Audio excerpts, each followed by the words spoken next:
सल्लल्लाहु अलैहि वसल्लम सल्लल्लाहु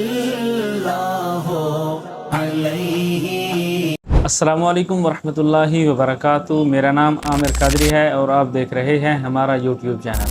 सबसे पहले करीम आका अलैहिस्सलातु वस्सलाम की ज़ात मुक़द्दसा पर दुरूद पाक का नजराना पेश कर लेते हैं। अल्लाहुम्मा सल्ली व सल्लिम व बारिक अला सय्यिदिना व मौलाना मुहम्मदिन मादनिल जुद वल करम व अला आलिहि व सहबिहि व बारिक व सल्लिम। उम्मीद है कि आप खैर वाफ़ियत से होंगे। अल्लाह तबारक व तआला आपको और हमें दोनों जहां की भलाइयाँ अता फरमाए। अज़ीज़ान गिरामी, हमारी आज़ादी का दिन यानी कि मुल्क पाकिस्तान 14 अगस्त 1947 को हमें एक आज़ाद मुमलिकत अता की गई थी अल्लाह तबारक व तआला की तरफ से। तो गौर फरमाइए कि बनी इसराइल को भी अल्लाह तबारक व तआला ने फ़िरौन से निजात दिलवाई थी और अल्लाह पाक ने हमें भी गैर मुस्लिमों से निजात आज़ादी अता फरमाई है कि हम उनसे अब आज़ादाना तौर पर घूम फिर सकते हैं, अपनी इबादत अपनी रसूमात कर सकते हैं। उनका कोई ज़ोर ज़बर हमारे ऊपर नहीं है। तो जो बनी इसराइल को आज़ादी हुई उसमें और पाकिस्तान की आज़ादी में ज़मीन आसमान का फ़र्क है।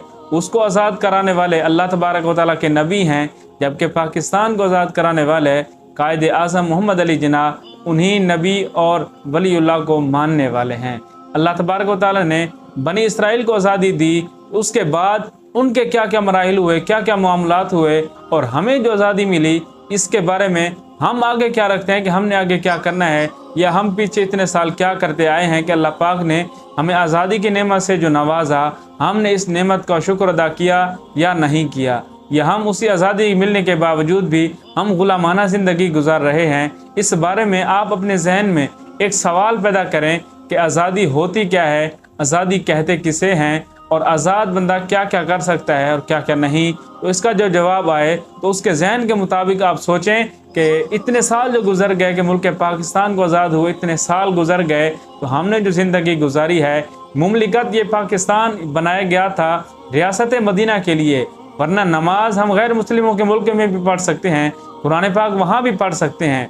उनको जो असल मकसद था या गैर मुस्लिमों का कि यानी कि मुसलमानों से असल जो उनको चिढ़ थी वो ये थी कि निज़ाम मुस्तफ़ा सल्लल्लाहु अलैहि वसल्लम ना आ जाए, रसूलुल्लाह सल्लल्लाहु अलैहि वसल्लम की शरीयत के जो अहकामात हैं वो ना नाफिज कर दिए जाएं। उन अहकामात से उनको चिढ़ थी। उन्हीं की वजह से हमने मुल्क पाकिस्तान आज़ाद करवाया और ये मुल्क पाकिस्तान उलमा ही का समर है कि उलमा की मेहनतें हैं कि जिन्होंने इन पाकिस्तान को आज़ाद कराने की तहरीकें चलवाईं।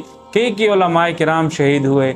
अल्लाह पाक उनकी कामिल बख्शिश फरमाए, उनके दर्जात बुलंद फरमाए, उनके सदके हमें इस आज़ादाना नेमत का शुक्र अदा करने की तौफीक अता फरमाए। पाकिस्तान की आज़ादी का सबसे पहला जो नारा बुलंद किया गया वो नारा बुलंद करने वाले आशिक रसूल हज़रत अल्लामा फ़ज़ल हक़ खैरा आबादी थे कि आपकी पहली कोशिश के अंदर ही 22,000 उलमाए किराम को शहीद किया गया। तो इससे भी मुसलमानों के हौसले पस्त ना हुए, वो सरासर मेहनत करते गए और कई उलमाए किराम इसमें शामिल होते गए और उन्हीं की मेहनत का समर कि आज हम एक आज़ाद मुमलिकत पाकिस्तान के अंदर मौजूद हैं। उन्हीं में हज़रत अल्लामा मुफ्ती अहमद यार ख़ान नईमी मौजूद हैं, हज़रत अल्लामा सैयद नईमुद्दीन मुराद आबादी भी हैं। इस तरह के कई उलमाए किराम मौजूद हैं कि जिन्होंने तहरीक आज़ादी यानी कि पाकिस्तान की आज़ादी के लिए जो तहरीकें चलाई गईं उनमें कई उलमाए किराम का किरदार शामिल है। उन्हीं की कुर्बानियों का समर मुल्क पाकिस्तान हमें अता किया गया। तो बर्रे सग़ीर के अंदर उलमाए किराम ने तहरीकें चलाईं, तकरीरें करवाईं, नज़में पढ़वाई गईं ताकि लोगों के दिलों के अंदर मोहब्बत पाकिस्तान को डाल दिया जाए। किताबों में लिखा है कि उलमाए किराम ने घर घर जाकर दावतें भी दी थी, उनको खुशखबरियाँ सुनाई थी 1946 के अंदर। तो आखिरकार बुज़ुर्गान दीन की दुआएं, उलमाए किराम की कुर्बानियाँ और कई हमारी कीमती जानों का नजराना पेश करने के बाद ये मुल्क पाकिस्तान 14 अगस्त 1947 और रमज़ानुल मुबारक की 27वीं शब को रात 12 बजे ये ऐलान हुआ कि अल्हम्दुलिल्लाह हम मुसलमानों का एक आज़ाद मुमलिकत पाकिस्तान बन चुका है। तो अज़ीज़ान गिरामी, ये मुल्क पाकिस्तान ये हमारे पास मौजूद है और आज़ादी एक बहुत बड़ी नेमत है।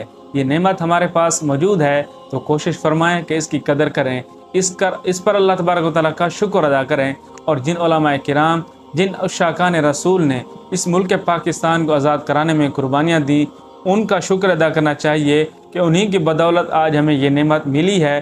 ان کے لیے بھرپور اصال ثواب کا اہتمام فرمائیں۔ اللہ پاک ان کی کامل حتمی بخشش و مغفرت فرمائے، ان کے درجات کو بلند فرمائے، اور ہمیں اس مملکت پاکستان کا نعمت کا جو شکر ہے وہ ہمیں زیادہ سے زیادہ ادا کرنے کی توفیق عطا فرمائے۔